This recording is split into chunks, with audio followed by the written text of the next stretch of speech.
Советот на општина Карпаш даде зелено светло за добивање субвенции при купување нов велосипед. Локалната власт од буџетот ќе исплаќа 3000 денари финансиска поддршка по принципот прв пријавен, прв услужен.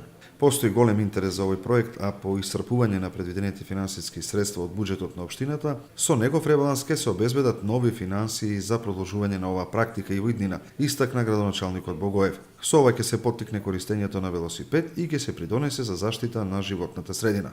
На седницата на Советот се изгласа одлуката за бесплатни ужинки за учениците од прво до пето оделение за учебната 2017-2018, како и за учебната 2018-2019 година и бесплатен излет за учениците од прво до седмо оделение за учебната 2017-2018 и од прво до осмо оделение за 2018-2019 година. Ке се доделуваат финансиски средства, награди на 10 ученици полуматуранти, првенци на генерацијата во основните училишта.